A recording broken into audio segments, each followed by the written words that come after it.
저는 삼성전자를 조금씩 줄여야 된다라고 생각을 해요.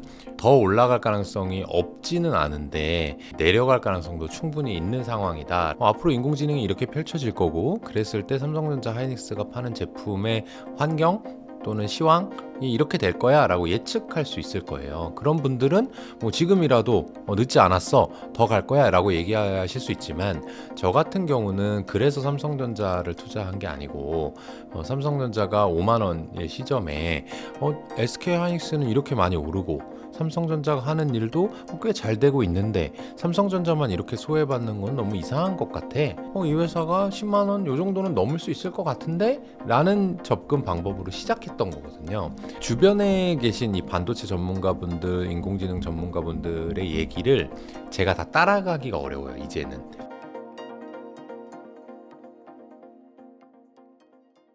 안녕하세요. 오늘 인터뷰 진행을 맡은 김예은입니다. 요즘 국내 증시 굉장히 좋은 모습 보여주면서 많은 분들이 지금이라도 투자해야 하나 고민하실 것 같은데요. 그래서 오늘은 김현준 대표님과 함께 국내 증시부터 뉴욕 증시까지 관련 이야기 함께 나눠보도록 하겠습니다. 대표님 안녕하세요. 네, 안녕하세요. 김현준입니다. 네, 오랜만에 나와주셨는데 네. 간단하게 소개 좀 해주세요. 네, 안녕하세요. 저는 더 퍼블릭 자산운용에서 대표이사로 일하고 있는 김현준입니다. 반갑습니다.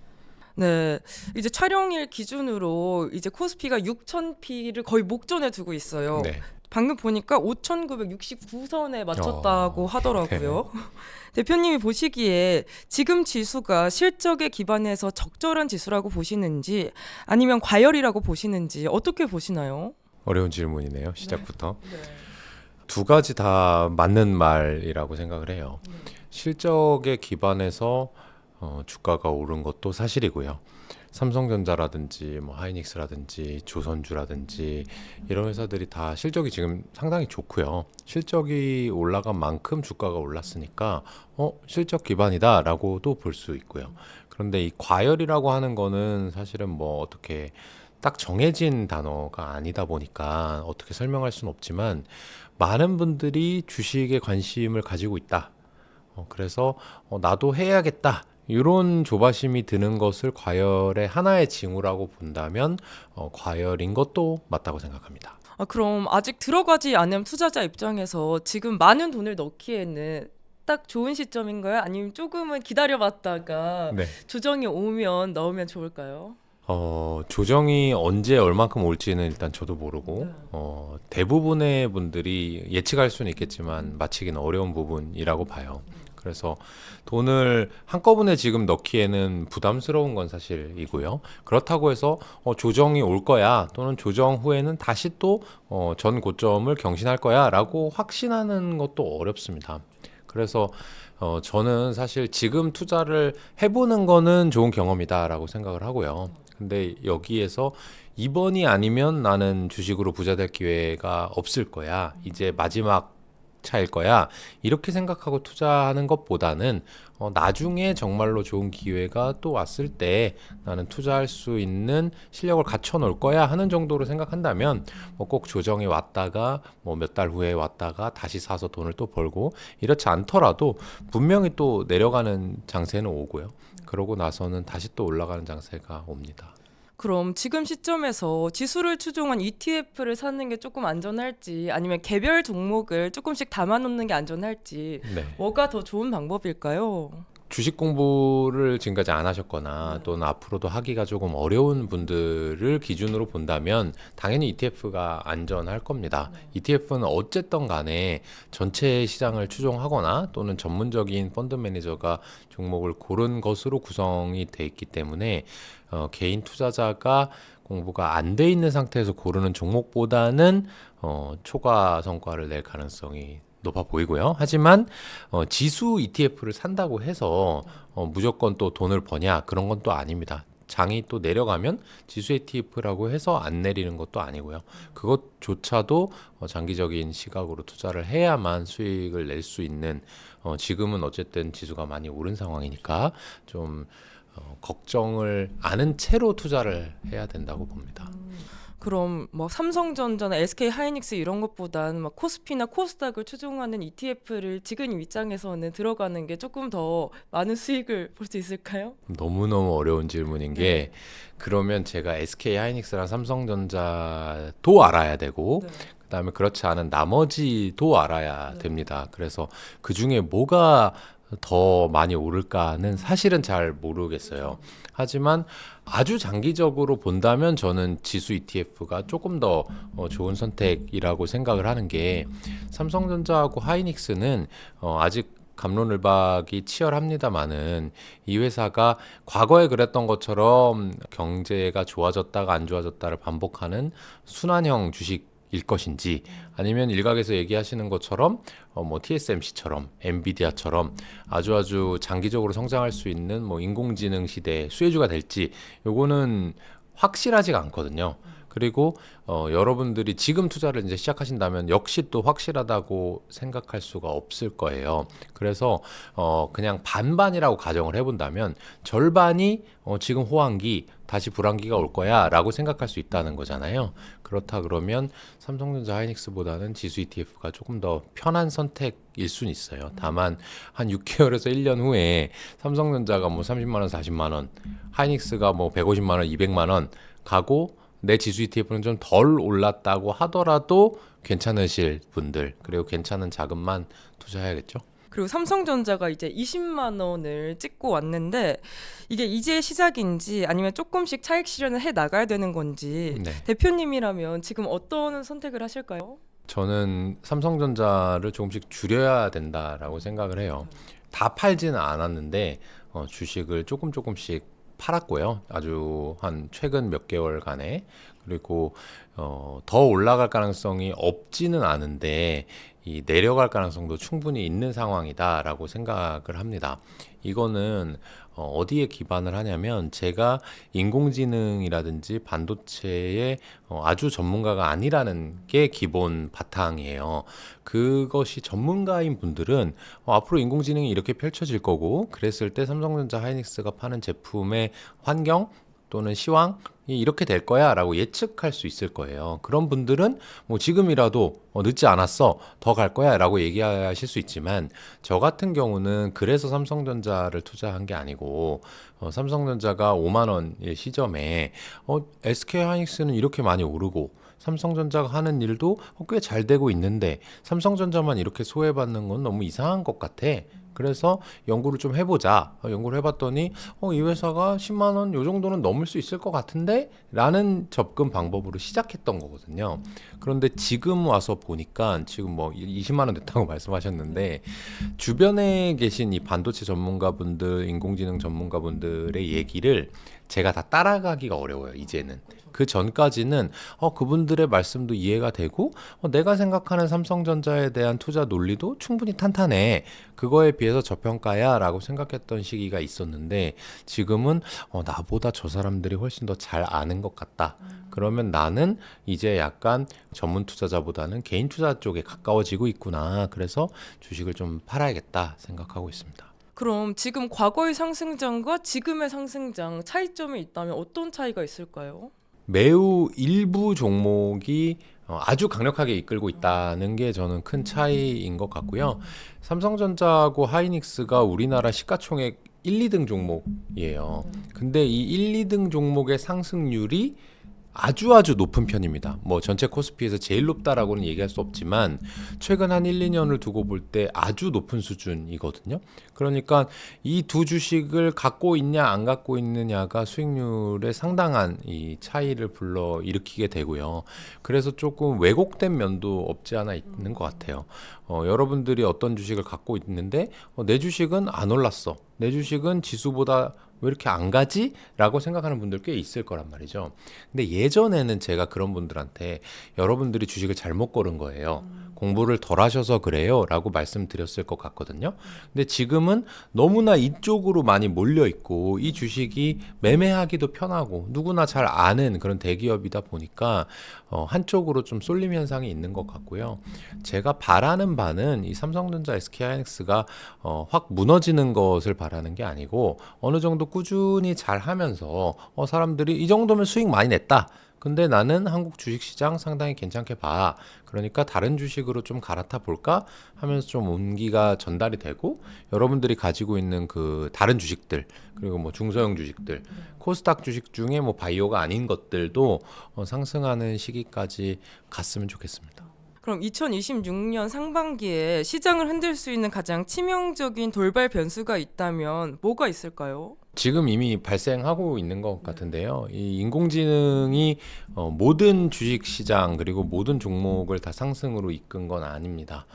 인공지능이 우리의 삶을 바꿔줄 거야라고 기쁘게 생각했던 때도 있었는데 지금은 모두 다 뭐 오픈 AI라든지 구글이라든지 또는 엔트로픽이라고 하는 몇몇 기업들이 제공하는 서비스로 집중이 되니까 일명 빅테크들 그리고 소프트웨어 기업들이 지금 상당히 피해를 받고 있는 중이에요. 이것이 어떻게 전개될지는 사실 미래의 일이니까 제가 장담할 수는 없는데 그 부분들이 어떻게 해결되느냐에 따라서 우리나라 주식시장도 그렇고 전 세계 주식시장도 좀 색깔이 바뀔 수도 있을 것 같습니다. 근데 보통 이제 사람들이 주식을 사고 팔 때 과열이면은 이제 팔려고 준비를 슬슬 하잖아요. 네. 대표님만의 과열 신호 포착 네. 어떻게 하시나요? 뭐 저만의 건 아닌 것 같고 주식을 이제 안 하던 분들이 많이 하고 계시는 건 사실인 것 같아요. 관심을 많이 가지시고 최근에 이제 들리는 얘기로는 증권사에서 계좌를 개설하는데 줄을 엄청나게 서야 된다고 하더라고요. 이게 한 2, 3년 전쯤에 IPO 붐 불었을 때 있거든요. SK 바이오사이런스라든지 카카오뱅크, 카카오페이 이런 거 상장할 때 누구나 IPO에만 들어가면 조금이나마 돈은 버는 거 확실해 라고 했을 때 그런 얘기도 있었어요. 이 수녀복 입으신 분들도 수녀복을 입고 증권사에서 계좌 개설했다 이런 얘기도 있거든요. 근데 지금이 비슷한 상황인 것 같고 지금은 그분들이 IPO를 하려는 게 아니고 ETF라도 난 사야겠다. 이런 식으로 접근하시는 분들이 많은 것 같고요.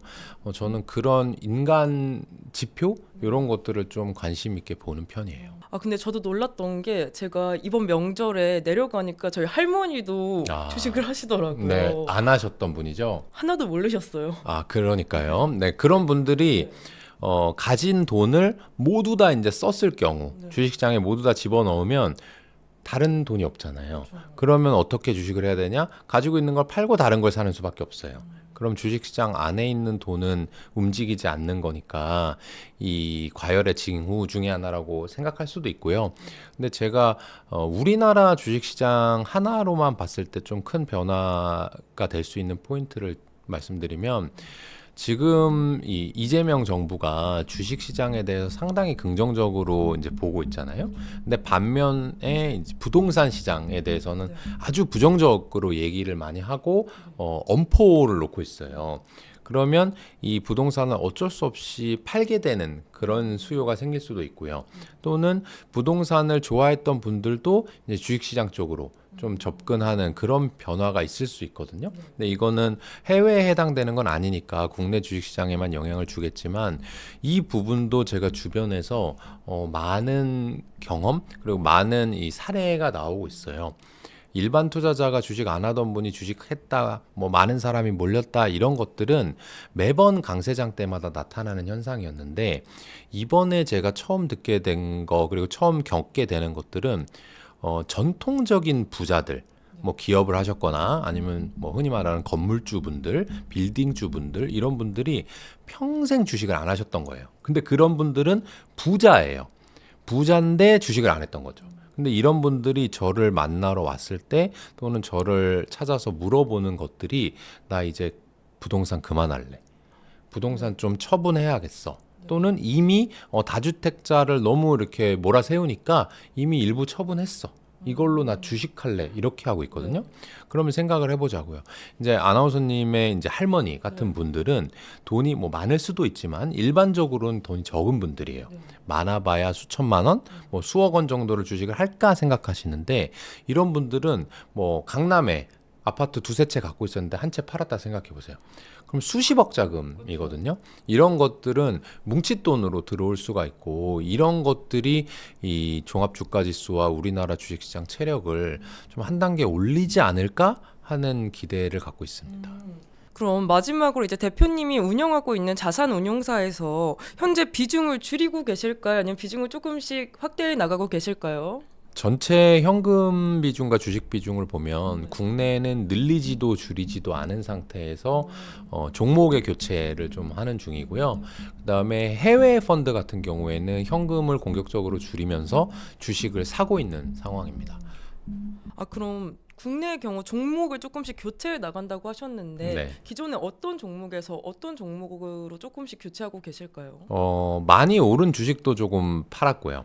그리고 너무너무 지지부진한 그런 주식도 좀 팔았습니다. 대신에 2026년 연내에 뭔가 그 회사의 변화가 시작될 것 같은 또는 환경이 개선될 것 같은 뭐 이른바 모멘텀이 좀 살아있는 주식들로 교체 매매를 하는 중입니다. 네, 최근 서학개미 미국 주식 1,300조 원 시대라는 기사를 접했는데요. 주식 채권 등을 합산하면 1,300조 원으로 이제 세계 10위 수준이라고 합니다. 미국 주식 쏠림 현상 어떻게 이해하면 좋을까요? 저는 상당히 긍정적인 현상이라고 생각을 합니다. 이 미국 주식을 하시는 분들은 주로 대형주, 뭐 빅테크 또는 나스닥이나 S&P 500의 ETF들을 투자하시는 것 같아요. 이게 과거에 국내 주식 투자하시는 분들하고 완전히 색깔이 바뀐 건데요. 과거에 우리나라만 투자하는 개인 투자자분들은 소위 말하는 중소형주 또는 뭐 테마주, 나쁘게 말하면 잡주 이런 것들을 들은 풍월로 매매를 하는 경우가 많았어요. 그러다 보니까 주식시장에서 돈을 버는 분들보다는 뭐 패가망신한다 이런 얘기가 나왔던 거고요. 그런데 이 미국 주식을 투자하시는 분들은 상당히 우량한 기업들 그리고 이것을 적립식으로 또는 매우 장기적으로 투자하겠다는 그런 심리 그리고 실제로 그렇게 행동을 하고 계시기 때문에 일단 투자 패턴이 아주 건강하게 바뀌었다라고 생각할 수 있고요. 또 하나는 그 중에서 왜 한국이 아니고 뭐 일본이 아니고 미국일까라고 생각을 해보면 미국이 가장 발달한 나라, 뭐 부강한 나라 그리고 자본주의가 가장 앞선 나라라고 볼 수 있거든요. 그래서 몇몇 국가들을 제외하면 전 세계적으로 장기적인 주식시장 수익률 자체가 제일 높은 국가입니다. 이렇게 되면 한국 투자자분들이 주식은 좋은 거야. 주식 많이 해도 돼. 주식이 부동산보다 수익률이 높을 거야 라고 이제 생각하시게 되고요. 그게 평생 미국에만 있진 않을 겁니다. 지금의 뭐 삼성전자, 하이닉스, 조선 주식들 이런 것들로 또 옮겨올 수 있거든요. 그런 이 시장 참여자들의 주식시장에 대한 시각 자체가 바뀌었다는 점에서 이 미국 주식이 아주 큰 공을 세웠다고 생각해요. 작년엔 이제 미국 주식보다 국내 주식이 조금 더 좋은 흐름 보였는데 지금 미국 주식과 국내 주식 중 어느 곳에 더 큰 기회가 있다고 생각하시나요? 저희 회사는 좀 싼 거를 샀다가 비싸지면 파는 그런 뭐 흔히 말하는 가치 투자라는 것을 하는 기관인데요. 그렇기 때문에 아주 잘 나가는 주식이나 지수보다는 조금 뭔가 부진한 것 같은 현재 사람들의 관심에서 멀어져 있는 것 같은 주식이나 지수, 국가, 시장을 더 좋아하는 편입니다. 그래서 지금 말씀하신 대로 한국 시장이 작년 한 해 그리고 올해 지금 2월까지 미국 시장보다 훨씬 더 앞선 수익률을 보여주고 있거든요. 이 얘기는 반대로 미국 시장이 조금 소외되어 있다라고 보는 거고요. 그래서 저희는 미국 시장을 좀 더 공격적으로 비중 확대를 하는 중입니다. 그럼 미국과 국내에 어느 정도 비중으로 일반 투자자들은 생각하면 좋을까요? 이게 투자 자산을 어느 정도 보유할 거냐에 따라서 좀 다른 것 같아요. 한 6개월에서 1년 정도 나는 지금 주식시장으로 반드시 돈을 벌어야만 한다라고 하면 국내가 더 좋을 수도 있어요. 그리고 뭐 미국이 좋을 수도 있고 그건 종목을 어떤 것을 택하느냐 완전히 달라질 수도 있겠죠. 그런데 내가 3년에서 5년 저희 회사가 저희 상담 오시는 손님들한테 말씀드리는 게 3년 이상을 투자하셔야 된다라고 말씀드리거든요. 그 정도 되면은 주식시장이 좋아질 때도 있고 나빠질 때도 있고 어떤 주식은 잘 되기도 하고 안 되기도 하고 이거를 다 지나가 본 좀 장기의 기점이 3년이라고 봐요. 그 이상 투자하시는 분들은 세금 문제만 제외한다면 미국 시장이 훨씬 더 좋은 기회가 있다고 보고요. 미국에 훨씬 더 좋은 기업들이 많고 좋은 기업들이 돈을 잘 버니까 뭐 월급도 많이 주고 그러다 보니까 전 세계에서 가장 똑똑하고 가장 열심히 일하는 사람들이 미국 시장으로 넘어가고 미국 기업으로 취직하고 싶어 하는 거거든요. 그렇게 생각하면 단순하게 비교한다면 미국 기업이 한국 기업들보다 잘할 가능성이 높고, 그러면 미국 주식시장이 당연히 한국 주식시장보다는 장기적으로는 우상향할 거예요. 그리고 AI 관련해서 엔비디아가 독보적인 위치에 있잖아요. 앞으로도 엔비디아 이런 독주 체제 지속될 거라고 보시나요? 그거는 사실 제 능력의 범위를 너무 벗어난 얘기여서 답변을 정확히 드릴 수는 없을 것 같은데요. 일단 현재는 독주 체제가 맞는 것 같아요. 이 회사가 만드는 이 반도체 칩이라고 하는 것을 사실은 현재 경쟁사가 거의 없다 싶을 정도로 이 회사만 만들 수 있거든요. 그리고 이 회사의 반도체 칩을 구매하는 고객들이 누구냐면 전 세계에서 가장 큰 빅테크들, 뭐 구글이라든지 알파벳, 마이크로소프트, 테슬라 뭐 이런 회사들이에요. 이런 회사들은 지금 돈이 너무 넘쳐나는 상황이거든요. 그래서 당장 비싼 칩이냐 싼 칩이냐가 중요한 게 아니고 우리 회사의 소프트웨어나 인공지능 플랫폼들을 훨씬 강화할 수 있는 성능이 좋냐 안 좋냐 이걸 택하는 거거든요. 쉽게 생각하면 그런 거예요. 저는 뭐 그런 삶을 살아본 적이 없는데 뭐 제가 만약 가정에서 재벌 2세라고 생각을 해볼게요. 돈이 너무너무 많은 사람이에요. 그러면 뭐 옷을 사든 차를 사든 휴대폰을 사든 이거 가격이 좀 저렴한가? 이거 가성비가 어떤가? 이런 생각은 별로 안 할 것 같아요. 그냥 노트북 산다고 하면 맥북 중에 제일 좋은 거, 그죠? 휴대폰 산다고 하면 아이폰 중에 제일 좋은 거, 자동차는 뭐 벤틀리를 산다든지 페라리 뭐 이렇게 살 것 같거든요. 그런 사람들은, 돈 많은 사람들은 성능이 훨씬 중요해요. 근데 현재 전 세계에서 가장 돈이 많은 집단이 빅테크들이고, 그들이 이 칩을 사고 있기 때문에 다른 회사 쪽에서 우리는 좀 저렴한데 성능은 조금 떨어져요, 괜찮겠어요? 라고 하는 칩들은 구매가 아직 안 이루어지는 게 사실이에요. 그래서 엔비디아 독주가 이어지는 것 같고요. 당분간 뭐 그럴 것 같기도 합니다. 다만 이게 전반적인 AI 시장으로 본다면 제가 아까 말씀드린 몇 가지 빅테크 회사들 있잖아요. 그 회사들이 모두 다 엔비디아 칩을 다 구매하고 있거든요, 현재는. 근데 모두 다 앞으로 3년, 5년, 10년 후에도 계속 구매할까? 라고 생각해 보면 또 물음표가 생겨요. 왜냐하면 모든 회사가 인공지능 서비스를 낸다고 해서 모든 고객이나 소비자가 그 인공지능 서비스를 다 이용하지는 않을 수도 있거든요. 그러면 어떤 회사들은 우리 인공지능 이제 안 할래. 뭐 구글이 만들어준 인공지능을 그냥 쓰지 뭐 이렇게 생각할 수 있어요. 그렇게 되면 엔비디아의 칩을 구매하는 양도 줄어들 수가 있고요. 다른 경쟁사가 생기지 않더라도 엔비디아보다는 소프트웨어 회사들이 조금 더 교섭력을 가져가는 그런 시대가 올 수도 있습니다.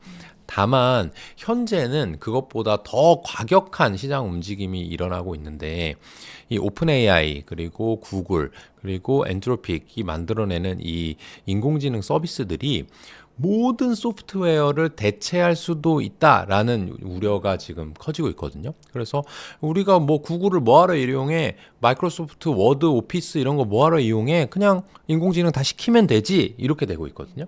그렇게 되다 보니까 원래는 소프트웨어 회사들이 엔비디아나 뭐 하이닉스, 삼성전자보다 조금 더 교섭력이 우위로 가는 그런 시장 환경을 제가 생각을 했었는데, 오히려 지금은 소프트웨어 회사들이 더 무너지고 있는 그런 모습이 보이고 있습니다. 이게 우리나라뿐만 아니라 미국 그리고 전 세계적으로 여러분들이 가장 주목해야 할 시나리오 또는 반전의 시나리오가 될 수가 있을 것 같고요. 앞으로 인공지능 서비스들 때문에 여러분들이 구독하는 또는 여러분들 회사가 지불하고 있는 그 소프트웨어나 플랫폼의 비용들이 한쪽 다른 회사 몇몇으로 집중될지, 아니면 인공지능이 있으니까 우리가 사람은 고용 안 하더라도 덜 하더라도 소프트웨어를 더 쓰자라는 쪽으로 갈지에 대해서는 한번 심각하게 생각해 볼 시기입니다. 그럼 뉴욕 증시에서 어떤 섹터 부분을 좀 눈여겨보면 좋을까요? 저희 회사는 여전히 소프트웨어 회사들을 보고 있고요. 이게 앞으로 인공지능 서비스들이 소프트웨어를 없애버릴지 안 없애버릴지를 고민을 많이 하고 있습니다. 근데 현재 상황은 주식시장이라고 하는 거는 실제 가치하고 시장 참여자들의 심리 두 가지로 이루어지거든요.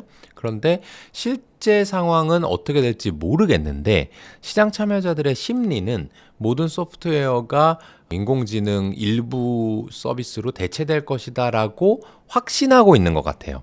그렇기 때문에 주가 하락이 좀 저는 과도하다고 보고 있고요.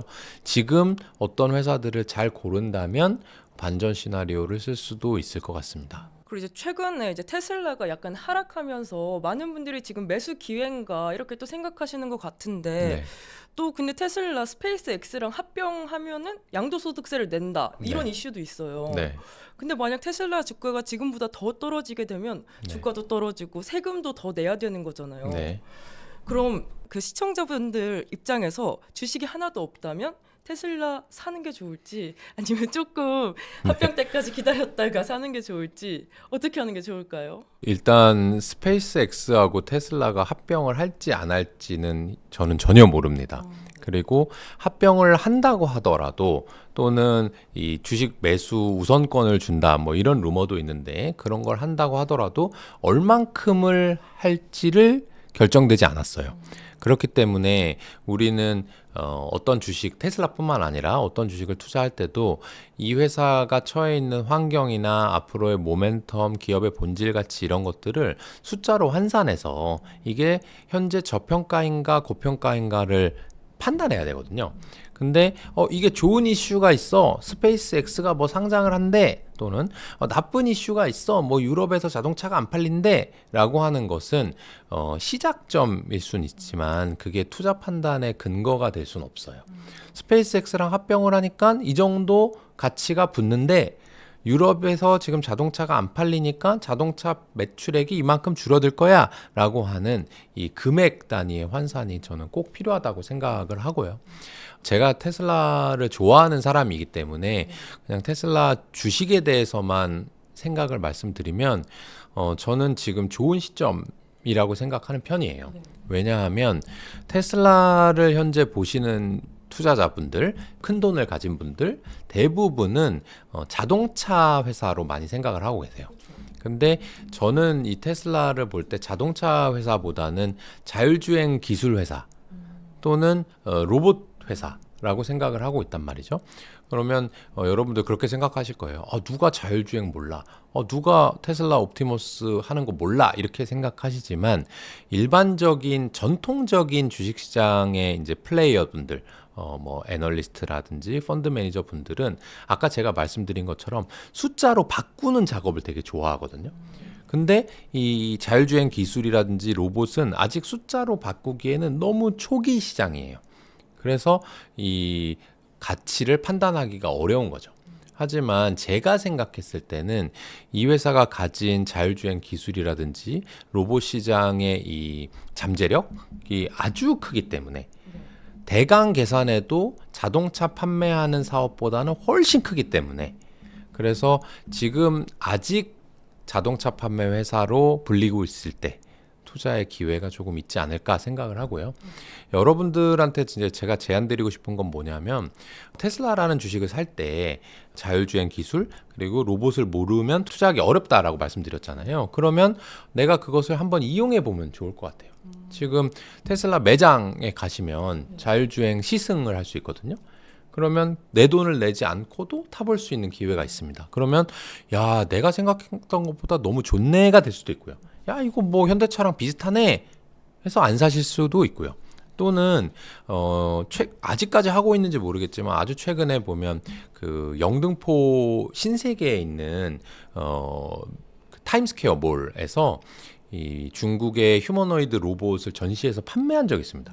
판매는 거의 안 됐다 그래요. 왜냐하면 이 사람같이 생긴 게 3천만 원씩 파니까 비싸서 아무도 안 샀다고는 하는데 그것을 보고서 내가 직접 보고 와 이거 정말 필요하겠네. 지금은 내가 돈이 없어서 안 사지만 한 2천만 원 되면 사지 않을까? 라든지 이거는 필요 없는데 내 짐을 들어줄 요 강아지 같이 생긴 로봇은 난 사겠다. 이런 거는 한번 구경해 볼 수 있는 그것을 하고 나서 테슬라나 로봇이나 자율주행에 대해서 공부를 시작해야 되는 것이지 그냥 뭐 뉴스, 책, 유튜브만 보고 난 이럴 것 같아 라고 판단하면 좀 실책하실 수도 있을 것 같아요.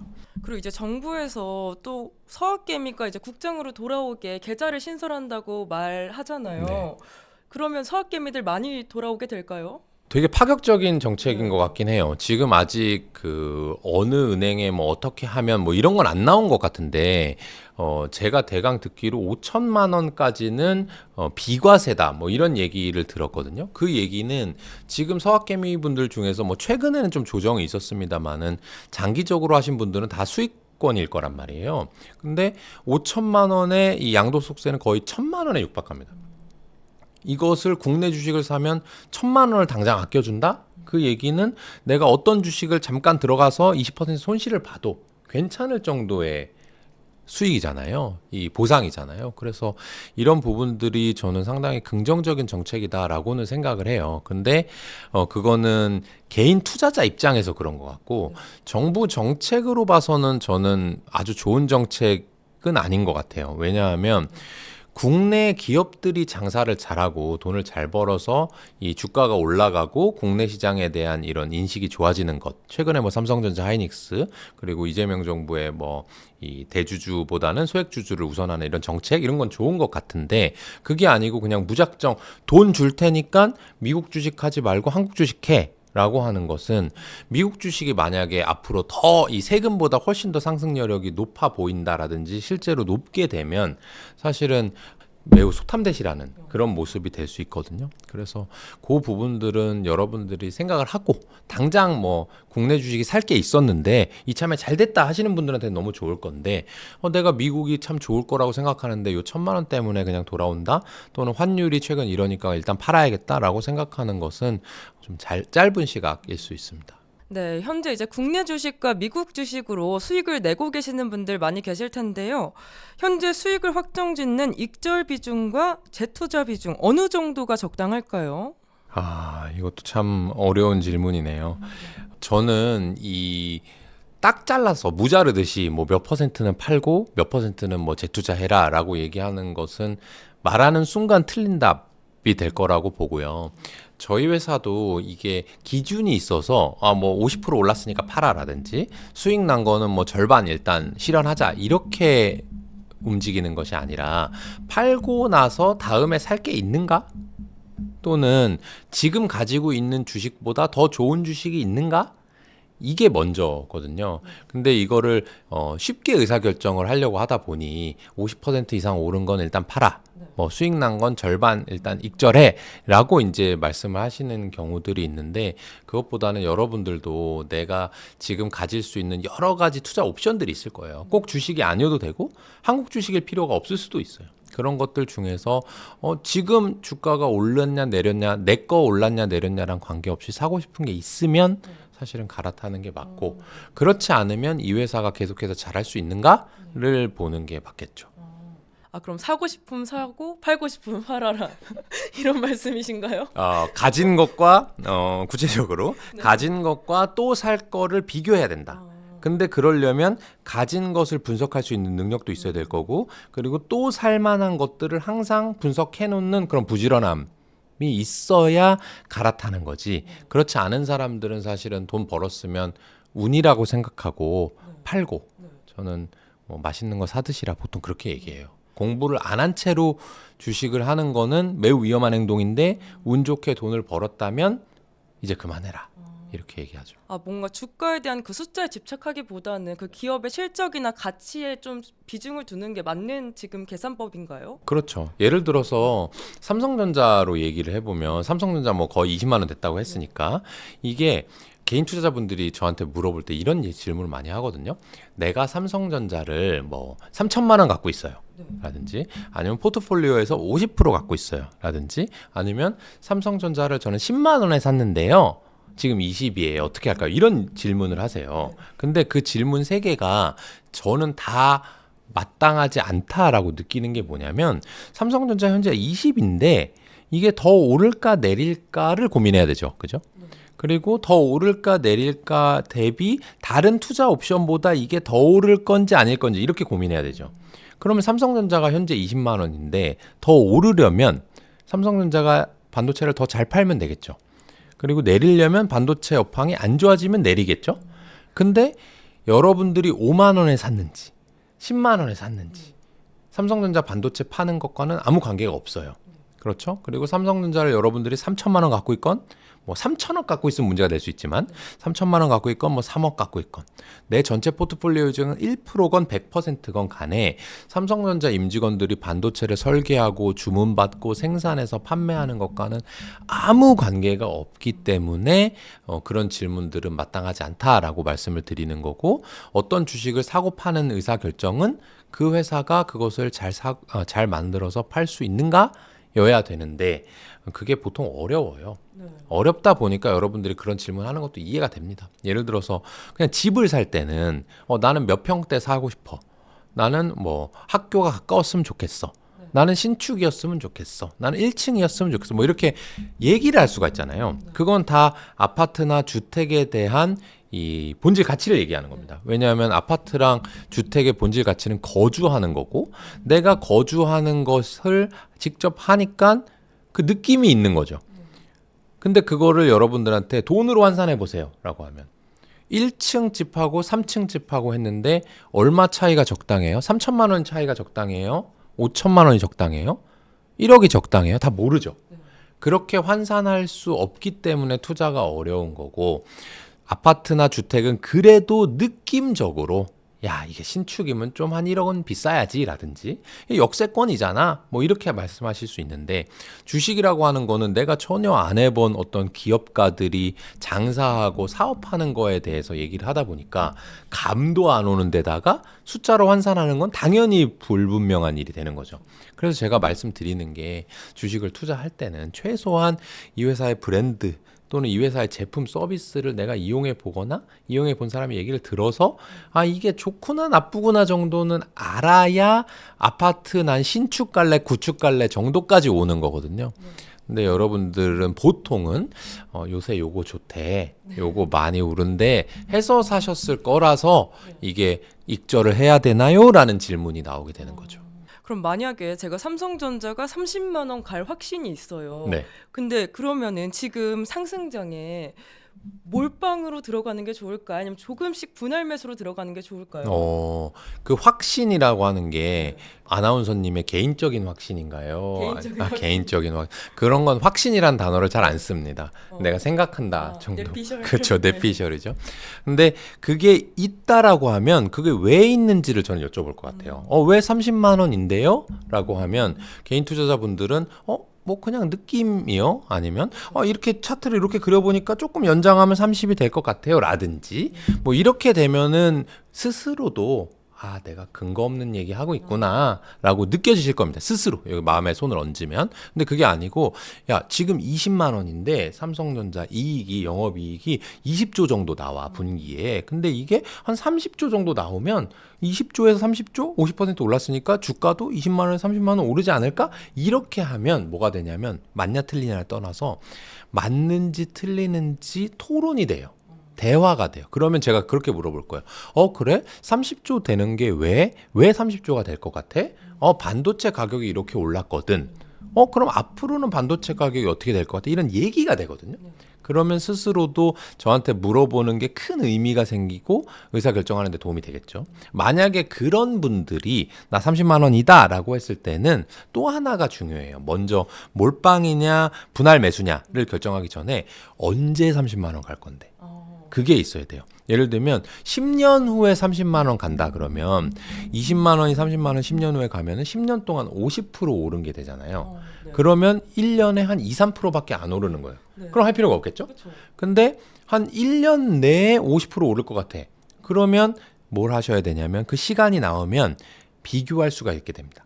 뭐랑 비교를 하냐면 내가 지금 뭐 돈이 여유 자금이 1억이 있어. 근데 1억으로 삼성전자를 사면 1년 후에 1억 5천만 원이 되는 거잖아요. 그죠? 확신이 있으니까. 근데 그거 말고 은행에 넣어보자. 은행에 갔더니 1억 넣으면 1억 500을 주겠대. 그럼 당연히 삼성전자야 되겠죠? 근데 또 어디 갔더니 뭐 ETF 이런 거 하면 1억 넣으면 1억 3천을 준대. 그래? 그러면 그때 가서는 좀 비교가 되는 거죠. 그래서 목표 주가가 있어야 되고 그 목표 주가에 달성하는 시기가 있어야 되고, 그리고 거기서 몰빵을 하느냐 분할 매수를 하느냐 뭐 분산 투자를 하느냐 하는 것은 그 확신의 강도와 관련이 있어요. 저랑 그런 얘기를 쭉 해보다가 제가 만약 감화되고 감동할 정도로 맞네? 삼성전자 30만 원 1년 내에 가겠네? 라고 생각하면 말할 것도 없어요. 저부터 막 주문 내고 있을 거예요. 그러면 여러분들 말이 맞는 거고 여러분들이 저랑 얘기를 하고 있는데 내가 30만 원 간다고 했는데 안 갈 수도 있겠네? 라고 생각한다면은 로또를 막 사람들이 법적으로도 그렇게 많이 못 사지만 수백만 원, 수천만 원 사시는 분은 없잖아요. 왜냐면 확률이 낮다고 생각하니까. 그래서 그 확률을 그 다음에 계산하는 거고 확률이 높으면 몰빵해도 된다고 생각해요. 그리고 요즘 워낙 장이 좋으니까 전업 투자자 꿈꾸시는 분들도 많다고 들었어요.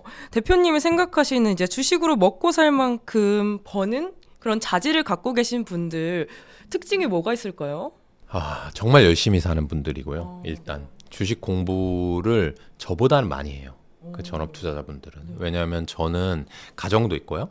그리고 회사 사장이기 때문에 제가 주식을 보는 하루에 8시간 일한다고 가정하면 주식을 보는 시간도 있지만 주식을 못 보는 시간도 있어요. 다른 경영 업무를 해야 되기 때문에. 근데 전업 투자자분들은 하루 종일 주식만 하거든요. 그러니까 열심히 해요. 그러니까 여러분들이 나는 돈을 좀 벌었으니까 보통 이렇게 결정하시거든요. 내가 회사를 다니고 있는데 주식을 했어요. 근데 주식의 금액이 꽤 불어났어. 그래서 이거 은퇴해도 되겠는데 할 때 결정을 하거나 또는 주식을 하고 있는데 매매를 했거나 배당금으로 나오는 이 흔히 말하는 캐시플로우가 의미 있게 커지잖아요. 그럼 무슨 생각을 하시냐면 이거 월급 이거 되게 쥐꼴인데 내가 이 캐시플로우로 주식 투자로도 충분히 할 수 있는데 그럼 내가 뭐하러 맨날 보기 싫은 부장님 얼굴 봐야 될까? 그런 의사결정을 하세요. 그거는 돈을 기준으로 의사결정하는 거잖아요. 근데 전업 투자자분들을 보면요. 여러분들 대부분이 회사 다니시는 것보다 주식 투자나 주식 분석을 열심히 해요. 근데 그렇게 해보신 분들이 별로 없을 거예요. 아주 간혹 있거든요. 그런 분들은 제가 이미 만나고 있어요. 그런 분들은 어떻게 하냐면 회사는 회사대로 다니고요. 주말이나 이제 퇴근하고 나서 미친 듯이 주 공부를 해요. 그렇게 몇 년을 해봐요. 그러고 나서 돈도 돈이지만 나 이거 회사 다니는 것보단 이게 훨씬 재밌다. 하루 종일 회사에서 주식 생각만 나. 근데 주식을 막 보고 한다는 생각이 아니라 막 분석하고 싶고 기업 탐방 다니고 싶고 뭐 보고서 쓰고 싶고 이런 생각이 나는 거예요. 그런 분들은 회사 다니는 게 시간의 낭비다. 그러니까 이게 돈의 의사결정 구조가 아니라 내가 100살까지 한 번 사는 인생인데 이거를 뭘 하면서 살 건가의 결정으로 가는 거예요. 그리고 만약에 그냥 난 돈만으로 나의 인생을 결정할 거야 라고 하시는 분들한테 제가 한마디만 드리면은 정말 동물적인 그런 천재적인 감각이 있는 분들이 있어요. 그런 분들은 열심히도 하지만 그냥 성공을 하더라고. 왜 그들이 잘 되는지 그렇게 주식을 잘하는지 전 모르겠어요. 못 따라 하겠어. 근데 근거는 별로 없는 것 같은데 찍는 주식마다 막 잘 올라. 그리고 엄청난 몰빵도 했다가 레버리지도 엄청 썼다가 하는데 야수의 심장으로 다 버티고 막 수익을 내. 그런 분들이 있긴 있어요. 근데 여러분들은 아닐 거예요. 왜냐하면 그런 분들은 진짜 100명, 1000명 중에 한 명이고 그런 분들이 나일 것이다라고 생각하는 건 차라리 로또 사고 토요일 날 될 거다라고 생각하는 게 더 빠를 것 같아요. 그리고 그런 분들은 이런 유튜브 보지도 않겠죠? 그럼요. 안 보죠. 우선 자기 확신을 그냥 쫙 하는 거죠. 유튜브 보는 이유는 이제 저 나온 거 보고 살라고. 아니 형 또 쓸데없는 짓 하고 있네. 주식 공부 안 하고 이런 분들이 보는 거고요. 그 전업 투자자 중에 이걸 본다면 그리고 대부분은 이제 개인 투자자분들이 보시는데 전업 투자자들은 이렇게 공부하지 않아요. 엄청나게 치열하게 합니다. 뭔가 전업 투자자라고 하면 조금 더 여유롭고 뭔가 커피 한 잔에 여유를 아는 그런 느낌이 있었는데 어떻게 보면 회사원보다 더 치열하게 살아가야 되는 건 거네요. 왜냐하면 이렇게 보시면 돼요. 여러분들 예를 들어 연봉이 1억이다. 근데 내가 뭐 휴가를 좀 많이 간다라든지 하루 이틀 좀 뭐 컨디션 안 좋아가지고 좀 이렇게 회사에서 그냥 월급 루팡할 때도 있잖아요. 그렇다고 해서 내 연봉이 갑자기 반토막 나거나 회사에서 잘리지 않잖아요. 근데 전업투자자는 최소 수십억이 있어야 전업투자를 할 수 있거든요. 왜냐면 10억 있는데 10% 내면 1억밖에 못 벌어요. 그걸로는 버틸 수가 없습니다. 잘 벌 때는 그렇게 벌 수 있지만, 그러니까 수십억이 있어야 좀 잃어도 내가 생활이 괜찮고 주식 팔아서 뭐 생활비하고 할 수 있거든요. 근데 수십억이 있다고 생각해 보세요. 근데 전업 투자자들은 보통 종목을 막 10개, 20개 그렇게 안 해요. 이렇게 집중해서 몇 개씩 한단 말이죠. 근데 그게 반토막씩 날 때도 있잖아요. 그럼 내 자산이 갑자기 몇 억에서 몇십억이 하루 이틀에 없어져요. 그러면 그분이 열심히 안 할 수가 없고, 이 내가 월급 루팡, 내 인생의 월급 루팡을 할 수가 없는 구조입니다. 전업 투자자분들은. 근데 일반 개미분들은 워낙 정보가 많으니까 정보를 어디서부터 어디까지 신경을 써야 되는지 정말 헷갈리는데 네. 대표님은 정보를 받아들일 때 어느 정도까지만 받아들이세요? 저는 일단 제가 관심 있는 섹터 네. 또는 관심 있는 주식에만 정보를 받아들입니다. 일단. 여러분들이랑 좀 차이는 뭐냐면, 여러분들은 내가 주식을 갖고 있건 안 갖고 있건 더 좋은 게 자꾸 있을 거라고 생각을 하시고, 언제든지 요거 팔고 다른 걸로 갈아타야지, 김현준이 요거 좋다고 했으니까 요거 사야지, 이렇게 할 준비가 돼 있어요. 네. 그러니까 인공지능도 공부해야 되고, 뭐 코카콜라도 공부해야 되고, 버크셔 해서웨이도 공부해야 되는 거예요. 근데 저는 그렇지 않고, 내가 테슬라에 대해서 관심이 있어 라고 하면 테슬라 뉴스만 쭉 많이 봐요. 그러다 보면 어느 순간 어떤 경지까지는 아니고 지경에 이르게 되냐면, 대부분 나온 이 오피셜한 정보는 제가 다 본 거인 경우가 생겨요. 그러면 그 기사라든지 뭐 유튜브가 될 수도 있고 팟캐스트가 될 수도 있고 하는 그 내용 중에서 다른 이들은 그래? 하고 흘려 들을 수 있는 부분 있잖아요. 그게 이거 되게 중요한 포인트인데 라고 변곡점으로 받아들이는 게 보이기 시작합니다. 그때까지 하나를 파는 거예요. 그러다 보면 내 스스로 정보가 걸러지고, 뉴스가 똑같은 게 또 떠도 그래, 이거 일론 머스크가 어저께 트윗에다가 이거 올린 거니까 그거 반복하는 뉴스겠지, 이건 안 봐도 돼, 안 봐도 돼. 이거는 엄청난 뉴스인데 이 보험사가 이런 상품을 출시했어? 이거 테슬라랑 되게 관련이 있을 것 같은데? 라는 것이 느낌이 확 오는 때까지 집중해서 공부를 해야 돼요. 근데 주식은 막 소문에 사고 뉴스에 팔아야 한다 막 이런 네. 말 많잖아요. 그럼 그렇게 공부를 하면은 찌라시도 변별할 능력이 생길까요? 조금은 생기죠. 조금은. 근데 모든 걸 다 이제 들으려고 안 하는 이유는 뭐냐면, 하나의 종목으로 집중해서 정보를 취합한다 하더라도 내가 보는 투자 아이디어랑 다른 사람이 보는 투자 아이디어가 전혀 다를 수도 있어요. 예를 들어서 어떤 주식인 것 간에 오늘 분명히 삼성전자 판 사람이 무지막지하게 많을 거예요. 반대로 산 사람도 무지막지하게 많으니까 오른 거죠. 그렇죠? 근데 판 사람들은 바보라서 판 게 아닐 거예요. 뭔가 생각이 있는 거예요. 너무 많이 올랐어. 너무 비싸. 반도체는 이제 끝인 것 같아. 다른 주식 사고 싶어. 이런 생각이 있었을 거고, 또는 지금 안 갖고 있다가 사시는 분들은 지금이라도 사야 돼. 반도체 더 좋대. 인공지능 뭐 이렇게 생각했을 거잖아요. 그러니까 이것도 종목이나 섹터를 좁히는 것만큼 중요한 게, 내가 그 주식을 왜 사지? 이 기업이 왜 잘 될 거라고 생각하지라고 하는, 그걸 저희는 투자 아이디어라고 얘기하거든요. 그 투자 아이디어가 명확하게 있어야 거기에 관련된 뉴스를 보게 되는 거예요. 예를 들어서 제가 테슬라를 투자할 때 나는 자율주행 기술만 중요한 것 같아. 나는 로봇이랑 자동차는 안 중요해 라면 사실 자율주행 기사를 쭉 보게 되겠죠. 근데 다른 사람들이 로봇이나 자동차 얘기를 많이 할 때 주가가 흔들리는 거는 내 마음을 아프긴 하지만 신경 안 쓸 수 있는 거죠. 근데 내가 나는 몰라. 나는 그냥 테슬라야. 나는 그냥 자동차야. 나는 ETF 주식이야. 이렇게 생각하기 시작하면 모든 뉴스를 다 봐야 되고, 모든 찌라시를 다 봐야 되고, 그러다 보면 내가 그것을 깊이 있게 분석할 만한 시간적 하여튼 물리적 능력이 부족해져요. 어쩔 수 없습니다. 요새 뉴스가 너무 많기 때문에.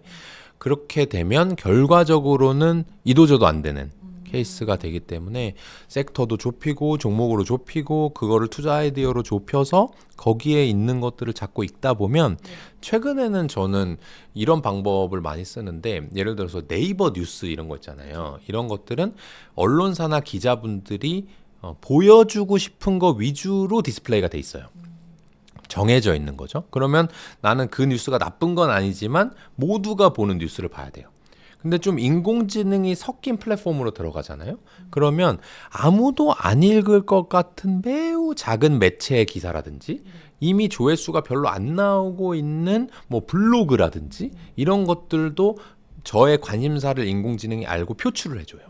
그러면 그것을 선별적으로 읽다 보면 네이버 뉴스 뭐 아니면 조선일보, 매일경제, 한국경제 이런 거를 보는 것보다는 훨씬 더 신선하고 다른 분들이 모르는 정보를 얻을 확률이 높아지더라고요. 근데 또 이제 주식은 엉덩이 싸움이다 이런 말도 있는데 요즘같이 빠르게 변동하는 장세에서는 빠르게 치고 나오는 게 나을까요? 아니면 그냥 오래 버티고 찐득하게 가는 게 좋을까요? 제가 조금 전에 그 전업 투자자 말씀드릴 때 아주 일부가 천부적인 재능이 있다고 말씀드렸잖아요. 그런 분들은 일단 저는 그런 재능이 없습니다. 그런 재능이 있는 분들은 치고 빠지더라고요.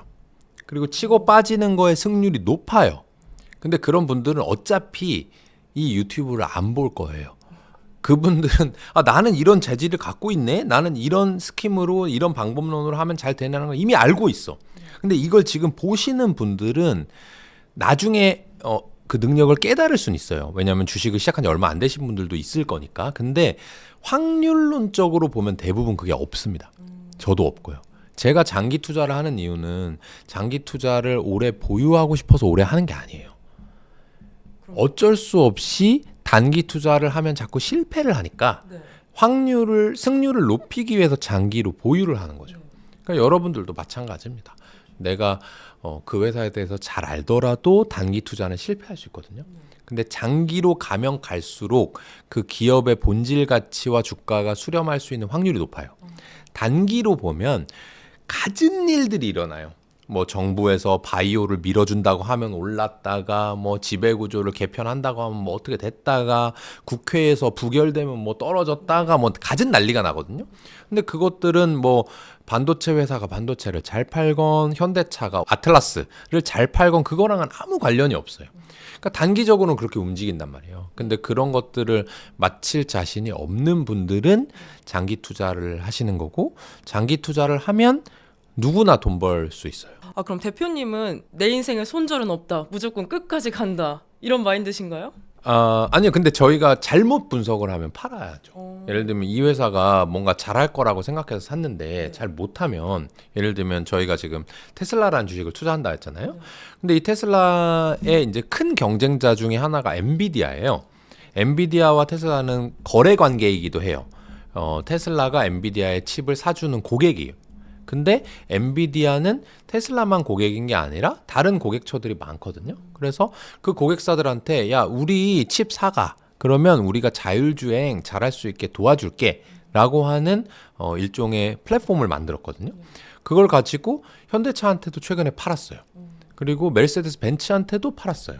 그러면 테슬라 입장에서는 엔비디아가 그 자율주행 플랫폼, 자율주행 소프트웨어가 잘 되면 경쟁이 생기는 거예요. 근데 제가 만약에 자율주행이 잘 될 거라고 생각해서 투자를 하고 있었는데 엔비디아의 그 알파마요라고 하는 플랫폼이 훨씬 좋더라 라든지 또는 테슬라랑 비슷하던데? 라고 하면 제가 테슬라를 투자할 이유가 없어지겠죠. 그러면 주가가 올랐으면 뭐 다행이지만 주가가 내려서 손실 구간에 있더라도 내가 생각한 투자 아이디어가 실패했기 때문에 팔아야 되는 거죠. 그때는 뭐 장기고 단기고 간에 오히려 냉철하게 빠르게 행동해야 됩니다. 네, 오늘 김현준 대표님과 함께 국내장부터 미국장 그리고 투자 방법까지 함께 이야기 나눠봤는데요.